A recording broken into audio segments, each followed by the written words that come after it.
Oke, teman-teman, ketemu lagi sama Hendri Gemilang dalam channel Hendri Gemilang.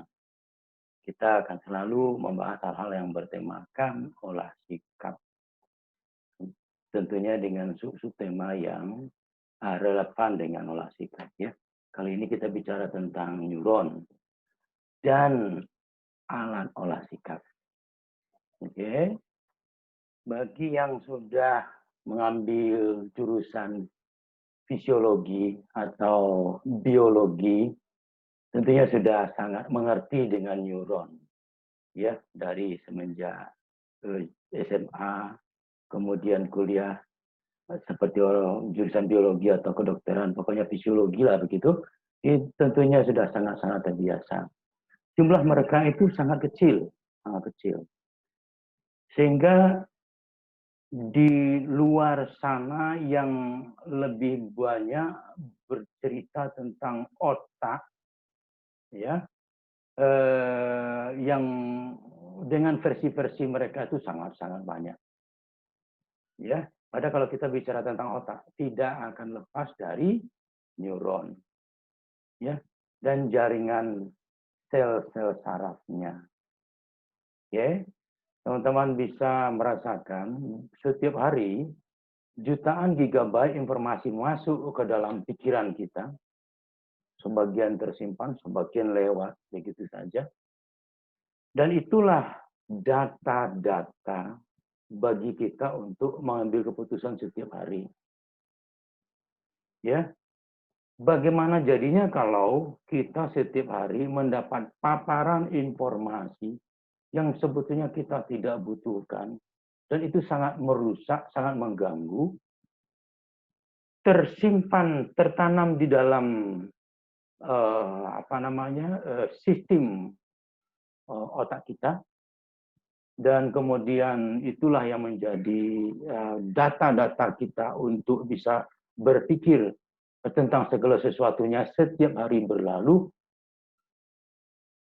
Inilah sebetulnya yang menjadi perhatian kita semenjak 13 tahun yang lalu, sehingga kita merasa perlu memiliki alat olah sikap yang bekerja sebagai alat intervensi, ya, bagi sel-sel otak menata dirinya kembali, ya, sehingga menjadikan otak betul-betul terarah, tajam, sensitif hanya kepada tujuan-tujuan tertentu.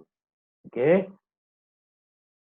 Nah, bagaimana sebetulnya neuron itu dan bagaimana cara kerja segala macam, berikut penjelasannya.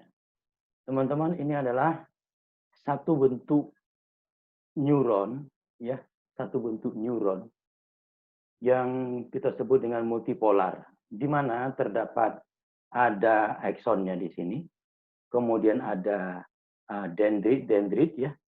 Dendrit ini seperti antena yang bekerja menangkap sinyal-sinyal, impuls-impuls, ya, dari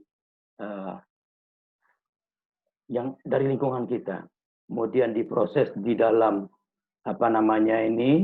inti sel atau soma, ya, dan diteruskan kepada akson dan terus kepada sel-sel lainnya atau otot atau kelenjar, ya. Nah, tentunya di sini kelihatan adanya proses, ya, perpindahan energi, ya, yang ditangkap oleh indera, kemudian diproses oleh inti sel dan diteruskan kepada sel-sel yang lainnya. Oke. Kalau ini berbentuk unipolar. Unipolar itu hanya satu saja aksonnya di sini, tapi ada nempel di sini satu inti sel, ya. Nah, kemudian ada yang kita sebut dengan akson terminal yang berhubungan dengan otot, dengan kelenjar atau sel-sel saraf lainnya. Begitu juga dengan yang sebelah bawah ini, sama. Ini berbentuk bipolar. Bipolar artinya di sini ada dua akson, ya, dan terus kepada terminal akson, dan sebelah atasnya ada akson lagi, dan terus ke terminal akson. Nah, ini berbentuk bipolar. Kalau ini berbentuk anaksonik atau pyramidal cell, ya, karena di sini tidak ada akson. Yang ada hanya adalah dendrit dan inti selnya. Oke. Ketika sel-sel tersebut terhubung satu sama lain, maka disebut sistem saraf. Ya, sel-sel saraf. Nah, makanya ketika teman-teman ingin mendalami yang namanya proses berpikir, neuron adalah bagian utama yang sangat penting.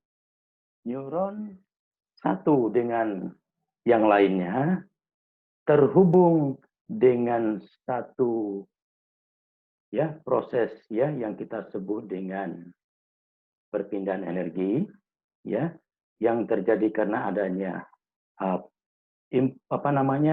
perpindahan impuls atau aksi potensi.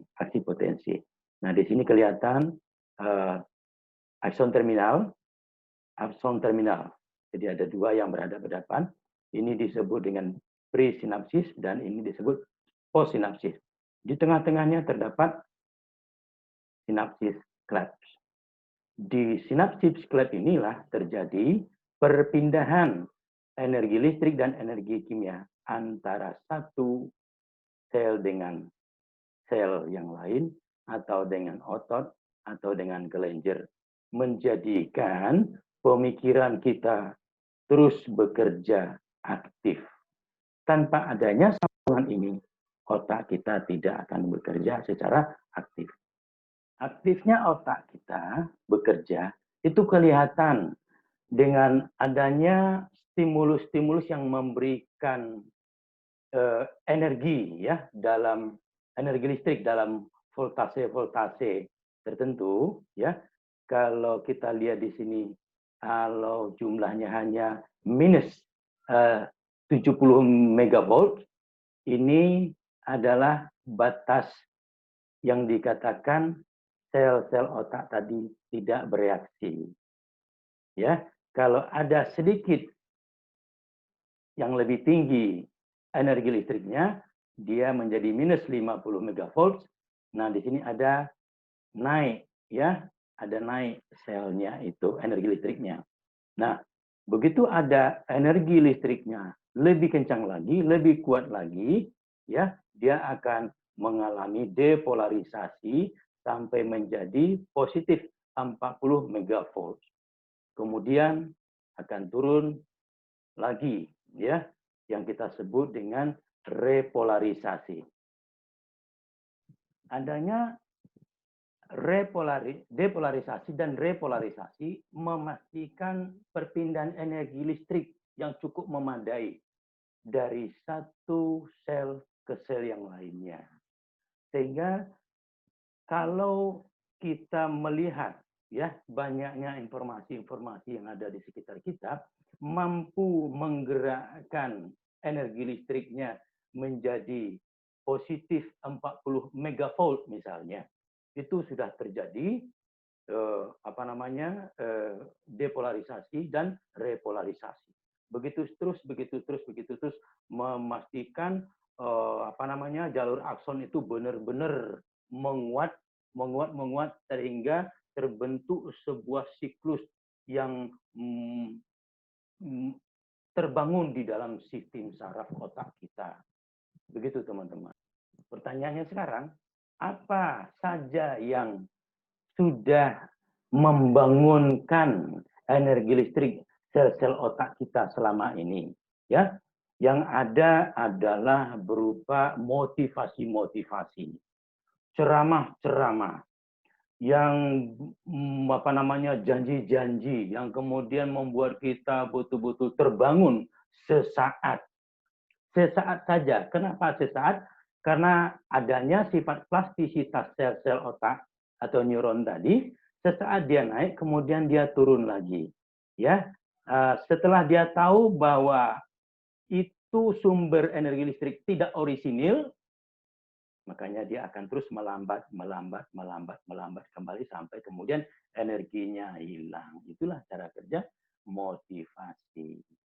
Setelah mempelajari begitu dalam tentang neuron dan sel saraf yang bekerja di seluruh otak kita, makanya saya sampai pada kesimpulan diperlukan satu alat-alat intervensi yang mampu ya memulihkan energi otak dengan sumber stimulan yang orisinil. Yang orisinil itu artinya energi listriknya akan tetap naik ya,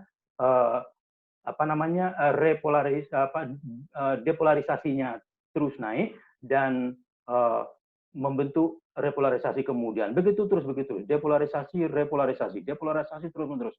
Nah, ini menjadikan energinya konsisten. Konsisten, tidak berubah, tidak tergantikan. Nah, kalau teman-teman pelajari satu demi satu alat olah sikap yang saya ciptakan mulai dari OT, ya, kemudian ST, MI,